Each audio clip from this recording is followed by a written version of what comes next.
Anas mirabilis একটা Latin phrase যা মানে হলো মিরাকুলাস ইয়ার বা ইয়ার অফ ওয়ান্ডার্স।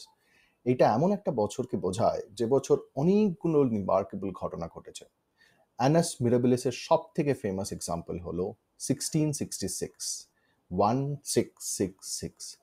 সে বছর মুঘল সম্রাট শাহজাহান মারা গেলেন। অরঙ্গজেব শিবাজিকে বন্দি করে আগ্রা ফোর্টে আটকে রাখলেন, আর তারপর শিবাজি সেখান থেকে করলেন the great escape.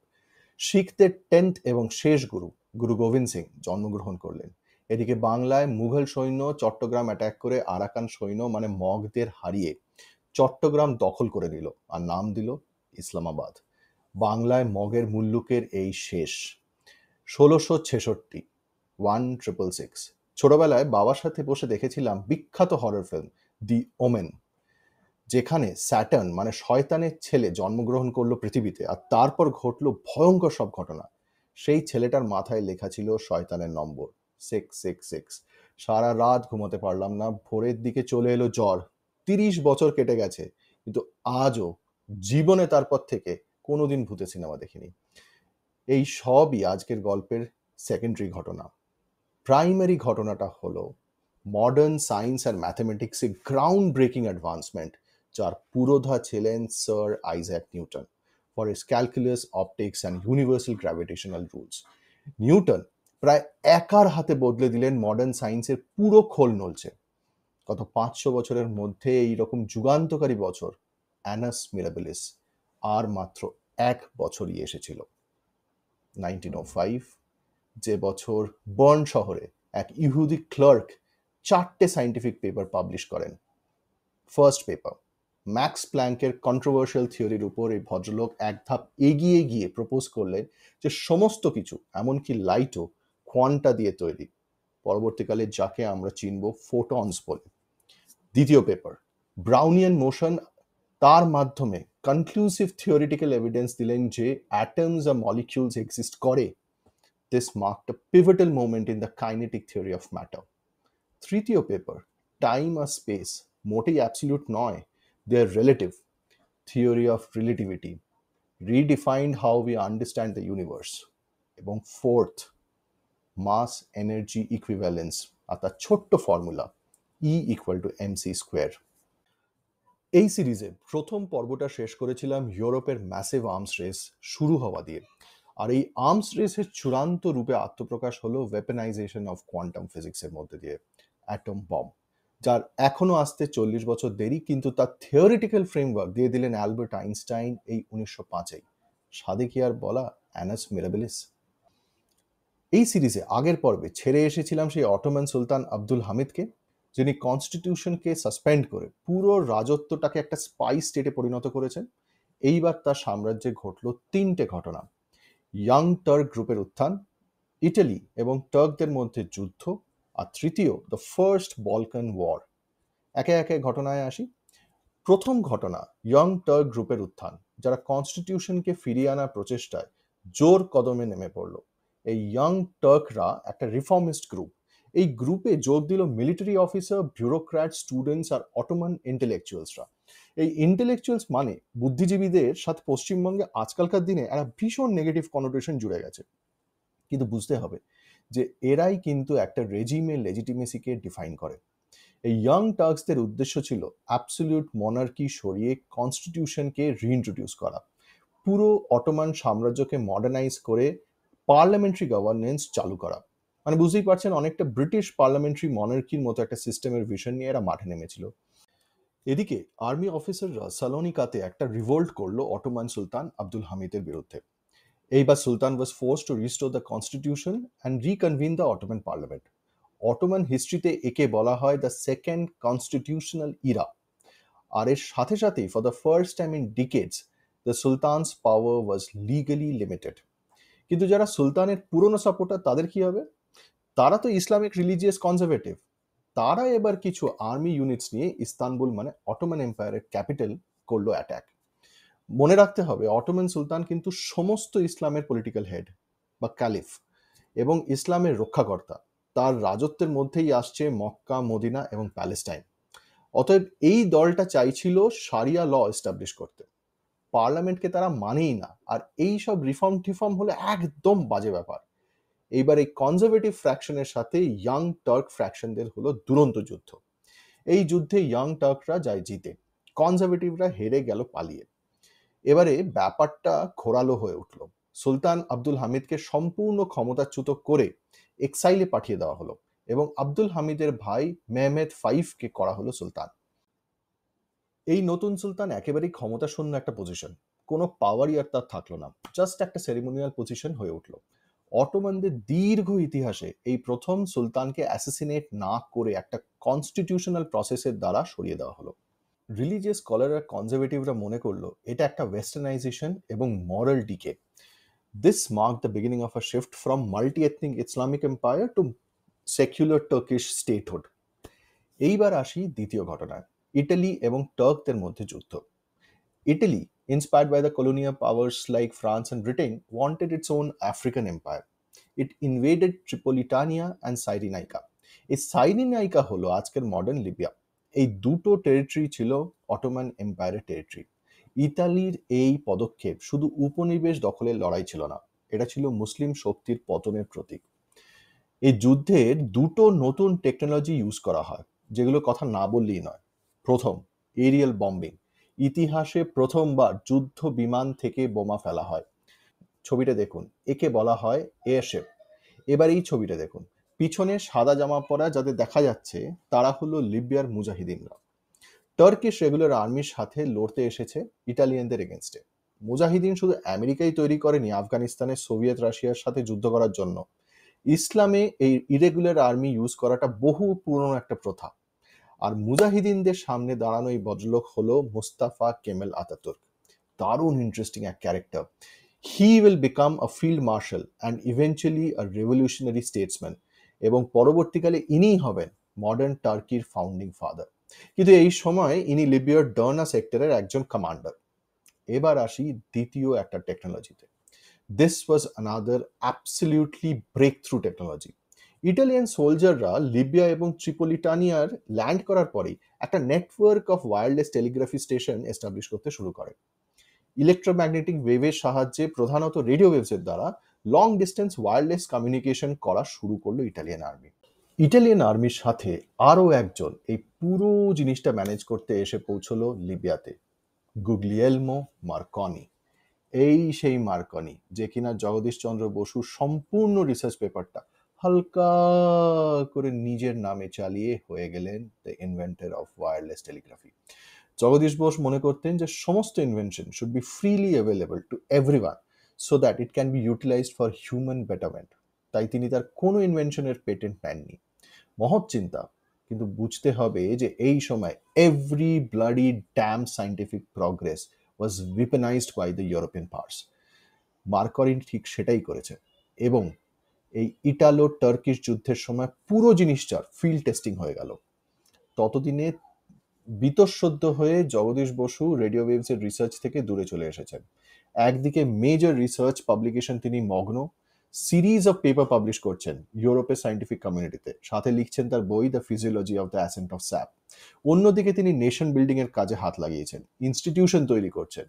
In 1912 Bose was planning and raising funds for Indian Scientific Institute, where Indian researchers could conduct world-class research independently of colonial power. তার প্রচেষ্টায় 5 বছরের মধ্যে খুলবে ভারতের প্রথম interdisciplinary research centre, Bose institute. Bengali তখন ছিল international in mind and nationalist in character. আর এখন বলতে ইচ্ছে করছে মা কি ছিলেন আর কি হইয়াছেন। এইবার আসি অটোমান সাম্রাজ্যের তৃতীয় ঘটনায়। 1912 সালের অক্টোবর মাসে ইউরোপে শুরু হয় এক অগ্নিসংযোগকারী যুদ্ধ, দ্য ফার্স্ট বলকান যুদ্ধ। এটাই ছিল প্রথম বিশ্বযুদ্ধের ঠিক আগের final preparation. 4 Balkan states, Serbia, Montenegro, Bulgaria, and Greece, formed a secret alliance called the Balkan League.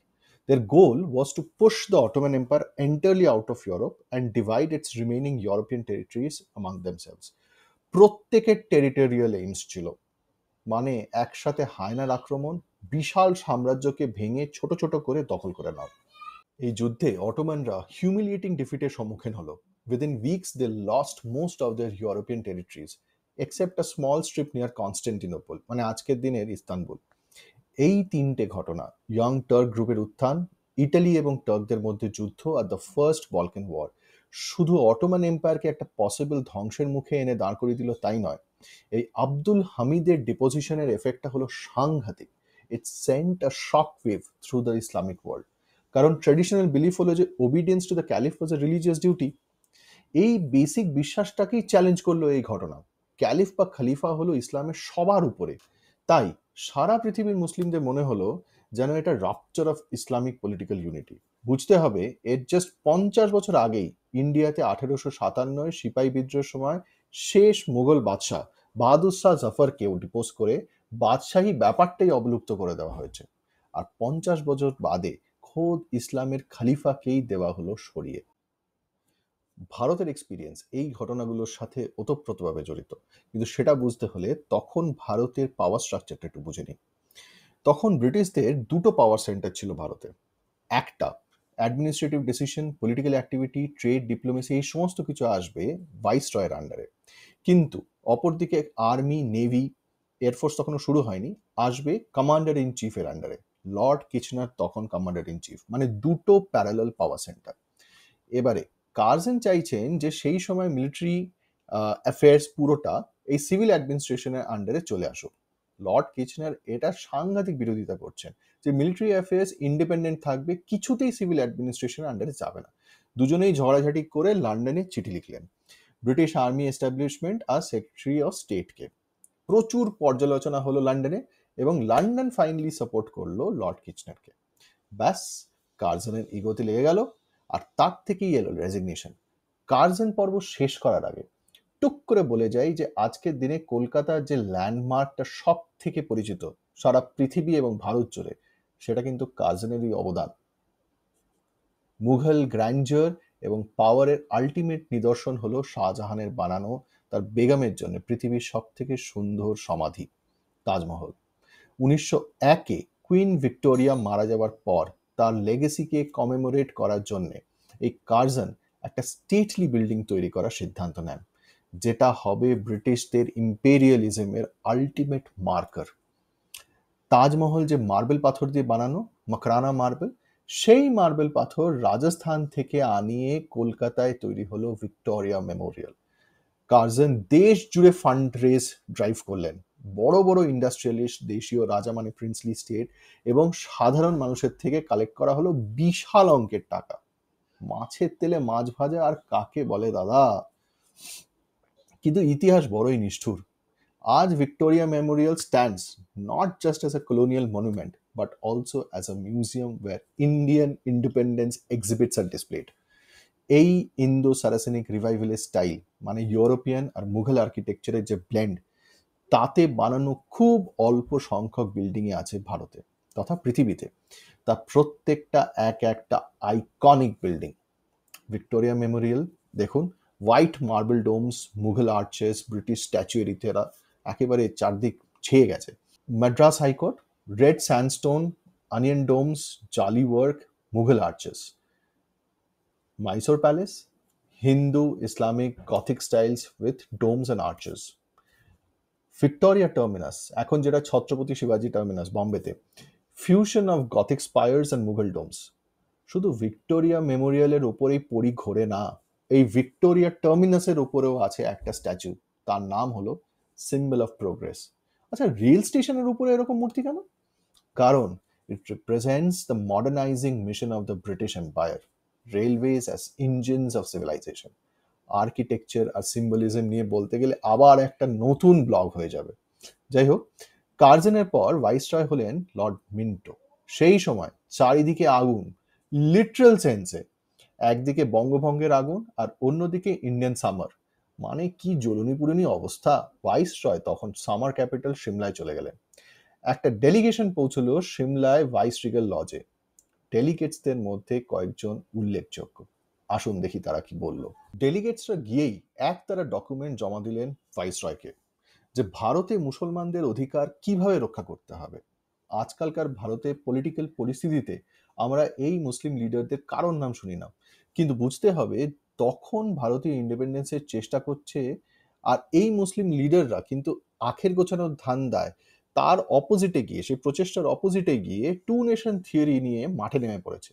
এদের চিনে রাখা খুব প্রয়োজন। প্রথমজন নবাব মোহসিনুল মুলক, যিনি স্যার সৈয়দ আহমেদ খানের খুব ক্লোজ অ্যাসোসিয়েট। এবারে স্যার সৈয়দ আহমেদ খানকে, তিনি হচ্ছেন একজন মুসলিম রিফর্মার, এডুকেশনিস্ট আর পলিটিক্যাল থিঙ্কিং, যিনি আলিগড় মুসলিম ইউনিভার্সিটি স্থাপন করেন। কেন? কারণ মুসলিম সমাজকে নতুন শিক্ষায় শিক্ষিত করার জন্য। ইনি প্রথম বলেন Hindus and Muslims were two distinct people with two different histories, cultures and religions. আর ইনি বলেন যে হিন্দুরা সাংঘাতিকভাবে সমস্ত দিকে এগিয়ে গেছে। যদি কোনোদিন ব্রিটিশরা ক্ষমতাচ্যুত হয়, তাহলে মুসলিমরা হিন্দুদের কৃতদাস হয়ে যাবে। অতএব সমগ্র মুসলিমদের উচিত ব্রিটিশদের সাপোর্ট করা। এনআরই রাইট হ্যান্ড ম্যান হচ্ছেন নবাব মোহসিনুল মুলক। দ্বিতীয়জন নবাব ভিকারুল মুলক, ইনি ছিলেন হায়দ্রাবাদ স্টেটের একজন হাই র্যাঙ্কিং সিভিল সার্ভেন্ট, আর ইনিও আলিগড় মুভমেন্টের সাথে ভীষণভাবে জড়িত। তৃতীয়জন সৈয়দ হুসেন বিলগ্রামি, নিজামের হায়দ্রাবাদের সিনিয়র ব্যুরোক্র্যাট এবং এডুকেশনিস্ট।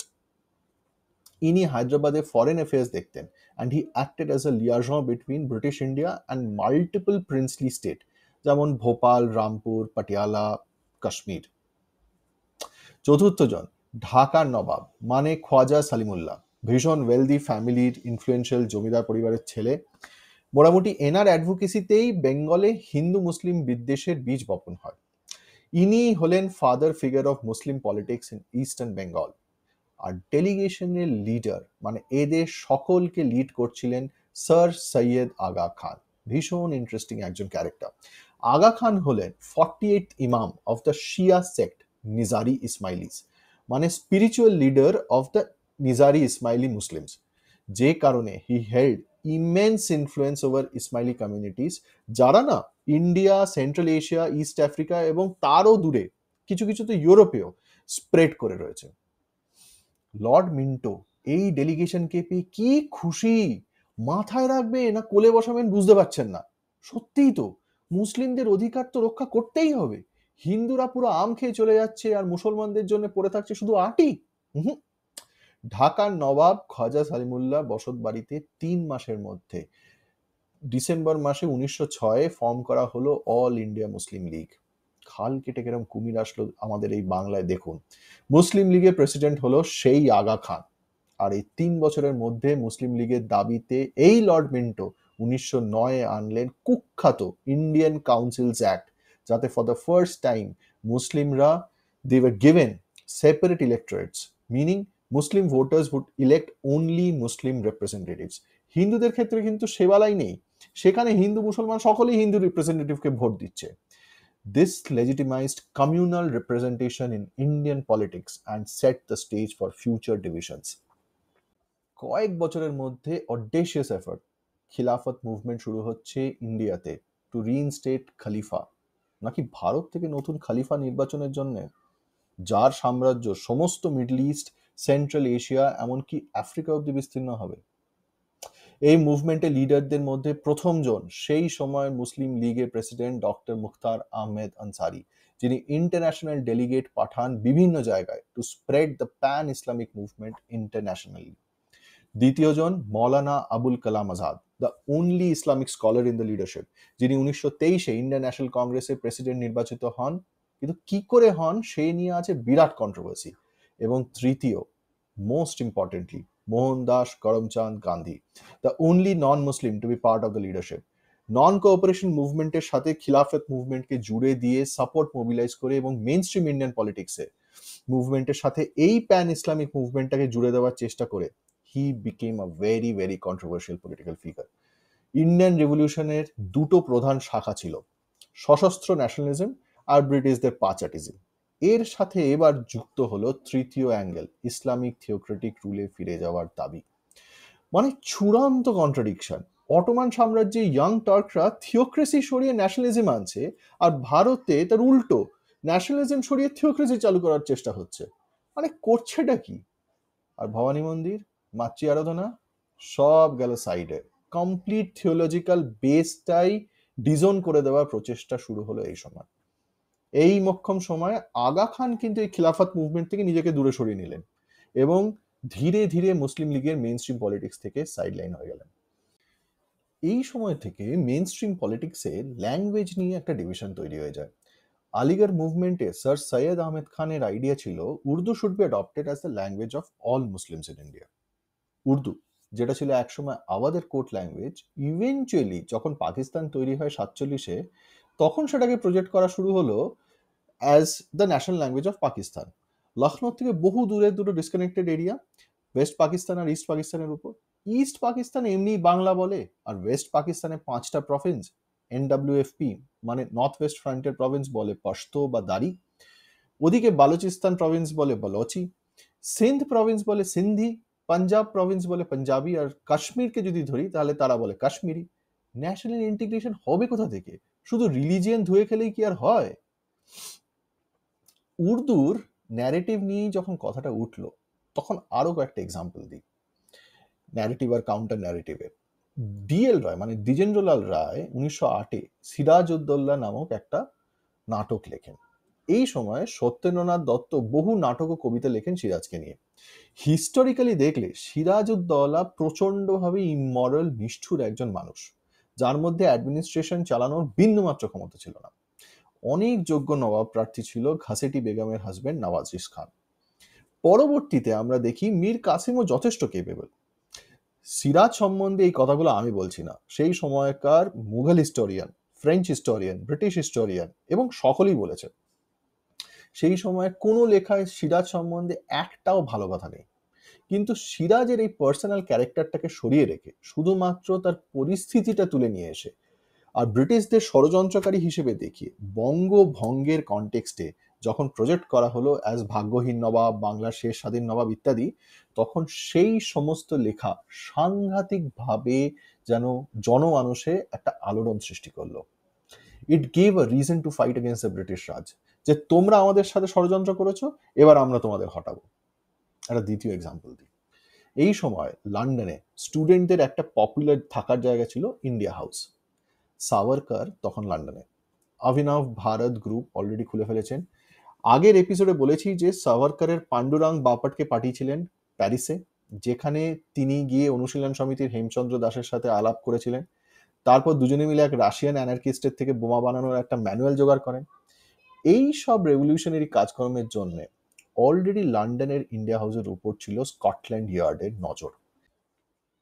কোইন্সিডেন্টালি এই সময়টাতেই 1907 সালে ছিল 1857-এর সিপাহী বিদ্রোহের গোল্ডেন জুবলি। ব্রিটেনে এই দিনটিকেই উদযাপন করা হয় ব্রিটিশ অফিসার ও সৈনিকদের বীরত্ব এবং আত্মত্যাগের স্মরণে। নাটক, প্রবন্ধ ও সম্পাদকীয়তে ভারতীয় বিদ্রোহীদের ডাকাত ও লুটেরা হিসেবে দেখানো হয়। ভারতীয়রা কমপ্লিটলি ইমমরাল। মানে ভাবুন, রানী লক্ষ্মীবাই, তাঁতিয়া টোপি, নানা সাহেব, বেগম হজরত মাহাল সকলেই নাকি ইমমরাল। সাভারকার এবং অভিনব ভারত গ্রুপ এই ব্রিটিশ ন্যারেটিভটাকে চ্যালেঞ্জ করে। সাভারকার কৌশলে ইন্ডিয়া অফিস লাইব্রেরিতে ঢোকার ছাড়পত্র জোগাড় করেন। এই লাইব্রেরিতে সংরক্ষিত ছিল সিপাহী বিদ্রোহের সময় প্রচুর private papers, correspondence are classified files. Savarkar এই সমস্ত ক্লাসিফাইড ডকুমেন্টস পড়ে তার রেফারেন্সে লিখতে শুরু করেন একটা বই, the Indian war of independence 1857। এই প্রথম সিপাহী বিদ্রোহকে ইন্ডিয়ান ইন্ডিপেন্ডেন্সের যুদ্ধ হিসেবে পোর্ট্রে করা হলো। স্কটল্যান্ড ইয়ার্ড এই ব্যাপারটা বোঝার আগেই বইটা লিখে তার পাণ্ডুলিপি তিনি অভিনব ভারতের এক মেম্বারের হাতে পাঠিয়ে দেন প্যারিস। সেখানে ছাপাবার চেষ্টা হয় প্রচুর, কিন্তু তার আগেই পিছনে লেগে যায় স্কটল্যান্ড ইয়ার্ড। তারপর সেটা চলে যায় জার্মানি, অতঃপর অস্ট্রিয়া, সেখান থেকে হল্যান্ড, এদিকে খবর যায় ব্রিটিশ ক্যাপিটাল কলকাতায়। লর্ড মিন্টো স্ট্রিক্ট অর্ডার দেন যেন কোনোভাবেই ভারতে এই বই ঢুকতে না পারে, কিন্তু বিপ্লবীরা গোপনে সেই বই ভারতে ঠিক নিয়ে আসেন। And now it became an instant hit, mega হিটই বলা যায়। সমস্ত বিপ্লবীদের সেই বই হয়ে ওঠে অবশ্য পাঠ্য। এই সময় আমরা বহু লেখার মধ্যে দিয়ে ইতিহাসের ডিকনস্ট্রাকশন এবং নতুন রিয়ালিটি ক্রিয়েট করা দেখেছি, যেগুলো সাংঘাতিকভাবে চারিদিকে আলোড়ন ফেলে দেয়। সাদিকিয়ার বলে the pen is mightier than the sword. এই একই বছর অভিনব ভারত আরো দুটো ঘটনা ঘটায়। প্রথম ঘটনা, in the summer of 1909, London, the heart of the British Empire, witnessed a political murder that shocked its aristocracy. The assassin was not an Irish nationalist or a European anarchist. He was a young Indian student from Amritsar, Madan Lal Dhingra. Dhingra ছিলেন পাঞ্জাবের এক ধনী পরিবারের সদস্য। পিতা ছিলেন একজন সরকারি ডাক্তার। ধিংরা ইংল্যান্ডে আসেন ইউনিভার্সিটি কলেজ লন্ডনে মেকানিক্যাল ইঞ্জিনিয়ারিং পড়তে, কিন্তু এখানে এসে ধিংরা জড়িয়ে পড়েন লন্ডনে অভিনব ভারতের সঙ্গে। তিনি ঠিক করেন অ্যাসাসিনেট করতে হবে স্যার কার্জন উইলিকে। আচ্ছা, বলে রাখি, এই উইলি কিন্তু লর্ড কার্জন নন, ইনি ছিলেন একজন senior British official in the India office. ইনি পলিটিক্যাল ইন্টেলিজেন্সের হেড এবং তার সাথে ম্যানেজ করতেন ভারতের princely স্টেটগুলোকে। He was seen by the revolutionaries as a symbol of colonial repression. লন্ডনের সাউথ কেনসিংটনের দ্য ইম্পেরিয়াল ইনস্টিটিউটে এক সন্ধ্যায় ন্যাশনাল ইন্ডিয়ান অ্যাসোসিয়েশনের একটা ইভেন্টে উইলি এসেছেন as a guest. Dhingra dressed in a suit attended with a concealed pistol. বাকি গেস্টদের সাথে হ্যান্ডশেক করতে করতে যেই উইলি ধিংরার সামনে এসেছেন, সঙ্গে সঙ্গে Dhingra pulled out his revolver and shot him point blank. পরদিন ব্রিটিশ নিউজ পেপারগুলোতে তোলপাড়, Indian student kills India office official in cold blood. Dhingra was immediately arrested. He showed no remorse and declared, I hold the British government responsible for the murder of thousands of Indians. Hence, I murdered one of its officials. ধিংরার বিচারে সারা ভারত কেঁপে যায়। অনেকে তাকে Indian martyr ঘোষণা করেন, আবার অনেকে, যেমন গান্ধীজি, বলেন such violence is a disgrace to India. ধিংরার পরিবার তাকে ইমিডিয়েটলি ডিজোন করে। জেলে থাকার সময় কেউ তার সাথে দেখা করতে যায়নি, শুধুমাত্র সাভারকার ছাড়া। Dhingra was hanged in Pentonville prison, London. His body was buried in unmarked prison grave. Dhingra নিজে তার শেষ চিঠিতে লিখেছিলেন, I am proud to lay down my life for my motherland. Madan Lal Dhingra's remains were brought back to India on 13th December 1976, 67 years after his execution in London. এই ঘটনার মধ্যেই খবর আসে যে লর্ড আর লেডি মিন্টো গুজরাট সফরে গেছেন। Ahmedabad rail station থেকে রায়পুর গেটের দিকে যাওয়ার সময় দুটো বোম তাদের দিকে ছোড়া হয়। আনফর্চুনেটলি বোম দুটো ফাটেনি, কিন্তু সিআইডি এবার নড়ে চড়ে বসলো। স্বয়ং ভাইসরয়ের উপর হামলা। ইনভেস্টিগেশনে বেরোলো অপরাধী মোহনলাল পান্ডে। আর এই মোহনলাল পান্ডের অভিনব ভারত আর অনুশীলন সমিতি দুটো অর্গানাইজেশনের সাথেই যোগ আছে। এর কয়েকদিনের মধ্যে অভিনব ভারত গ্রুপ ঘটালো আর এক ঘটনা, Nasik conspiracy case. December 1909, Bombay প্রেসিডেন্সির একটা ছোট্ট শহর নাসিক উইটনেস করলো an assassination that sent shock waves across colonial India. The event was the killing of এম.টি. Jackson, the British collector of Nasik. ঘটনার প্রধান চরিত্র 17 বছরের ছেলে আনন্দ লক্ষ্মণ কানহারে, আর তার সাথে ছিলেন কৃষ্ণা কার্ভে আর Vinayak Deshpande. British collector Jackson transfer হয়ে চলে যাচ্ছিলেন আরেকটা ডিস্ট্রিক্টে। যাওয়ার আগের দিন তার ফেয়ারওয়েল ড্রামা বিজয়ানন্দ থিয়েটারে বসে দেখার সময় দর্শকের আসন থেকে উঠে দাঁড়ালেন আনন্দ কানহারে। তার হাতের কোটের ভেতরে লুকোনো ছিল একটি Belgian revolver. As Jackson walked down the aisle, Kanhare stepped forward and fired 4 bullets, killing him on the spot. The British termed the assassination part of a larger seditious conspiracy, linking it directly to Vinayak Savarkar, then in London. বিচারে কানহারে, কৃষ্ণা কার্ভে আর বিনায়ক দেশপান্ডে তিনজনকেই দোষী সাব্যস্ত করে দেওয়া হয় ফাঁসি, আর সাভারকারকে লন্ডনে করা হয় অ্যারেস্ট। এইবার হয় হলিউড স্টাইল থ্রিলার, শুনুন মন দিয়ে। সাভারকারকে রাখা হয় লন্ডনের ব্রিক্সটন প্রিজনে while his extradition papers were being finalized. এই লিগ্যাল হিয়ারিং এবং কোর্ট প্রসিডিং চলার সময় আইরিশ রিভলিউশনারিজরা প্লটেড টু রেস্কিউ হিম। তারা লক্ষ্য করেছিল যে সাভারকারকে একটি নির্দিষ্ট ব্ল্যাক ক্যাবে আদালতে নিয়ে যাওয়া হচ্ছে, তাই তারা সেই ক্যাবটা রোডে দাঁড় করিয়ে গেটঅ্যাওয়ে কারে তুলে নেওয়ার পরিকল্পনা করলো। অন দ্য অ্যাপয়েন্টেড ডে তারা সাভারকারের ক্যাবটাকে রাস্তায় দাঁড়ও করালো, কিন্তু ক্যাবের দরজা খুলে দেখে যে ভেতরে সাভারকার তো নেই, বসে আছে 3 জন স্কটল্যান্ড ইয়ার্ডের গুপ্তচর। ব্রিটিশ ইন্টেলিজেন্স আগেই টিপ অফ পেয়ে গেছিল এই ব্যাপারে এবং they switch Savarkar to a different vehicle, foiling the rescue attempt.